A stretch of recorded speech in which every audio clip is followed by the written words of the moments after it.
Welcome Jason to QLA Castle and to Dan Peña's QLA Seminar. If you could just answer a few questions in regards to your thoughts on the week. Is this your first castle experience?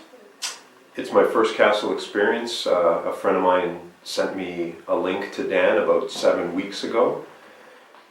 I listened to about 3 minutes, didn't believe what I saw, so did a little bit of fact checking, found out about Dan, and immediately came down to the seminar. Are you pleased you attended the Castle Seminar, and why? I've been going through a bit of a transition in terms of business, and I'm very pleased I attended the Castle Seminar.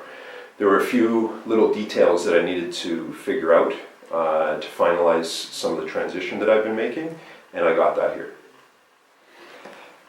Was there a point during the week when something suddenly struck you about what you've been doing and made you think of doing things differently? There was a point, I would say, yesterday. We related something that we saw in day 2, talking about the amygdala. It's the primitive part of your brain that reacts to fear and just gives you an innate reaction. And, Dan talks a lot about self-confidence or somebody having low self-esteem.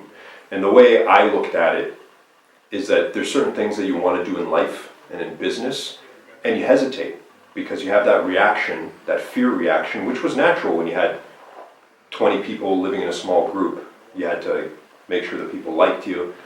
You had to get along with everybody, and you wanted their favor. We don't live in that kind of environment anymore. But our dinosaur brain still tells us that. And that's why you fear taking that step forward, making that introduction, making that cold call, making that leap. So that really connected for me in the last day, that unless it's something that's life-threatening, there's really nothing to fear. You have to go take that step forward and do whatever you want to do. How has your vision of what you can achieve changed? Combined with that, you start to think about bigger things. You start to think about, how did people achieve these great things? And I've been able to expand my universe and my vision of what I can achieve. I've always thought I can achieve a lot. And now I actually believe that I can achieve a lot. Whereas before it was just, an idea that I know I can do it.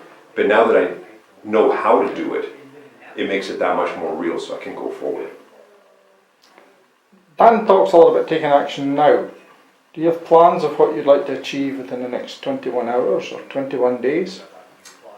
I've already started taking action, even before I got here a few months back. So this was really the icing on the cake for me. I'm going to continue doing the things that I've been doing and just accelerate the process now. In particular, in the first 21 days, I know there's a deal I've been working on that needs to go by the wayside, so we're going to deal with that. And then I've got my list of priorities in terms of putting together a new deal list of what to pursue. Are you pleased with what the final outcome of the seminar has been?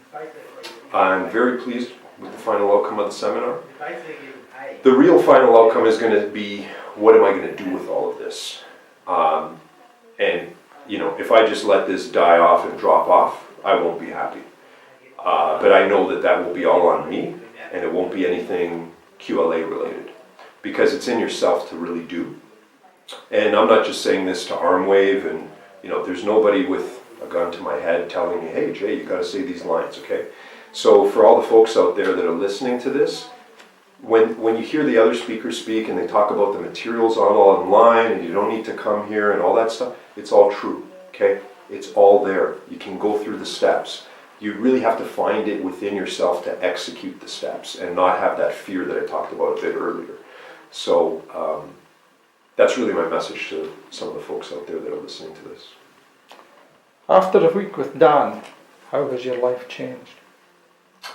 A week with Dan, beating up on you and you have to hear the same thing sometimes over and over again, at least for me. Some of you out there may hear it once and you're fine. But hearing that and making those connections that I talked about just made that slight bit of difference. For some of you out there, just continue listening to listen to the tapes, but more importantly, just start executing on what your idea is. Don't just simply listen to the tapes. You got to listen and take action, and then eventually it'll become human nature or second nature for you, and you'll stop listening, and you'll just be taking action. So that's really what changed for me. I was going through a process of reformulating a few things that I do. It's funny, I used to do QLA just by nature in my 20s, and somewhere in your 30s you get caught up in the whole corporate world, and you lose some of the things that you used to do that made you successful in the first place. So this was a real refresher for me, and that's really the life-changing event for me.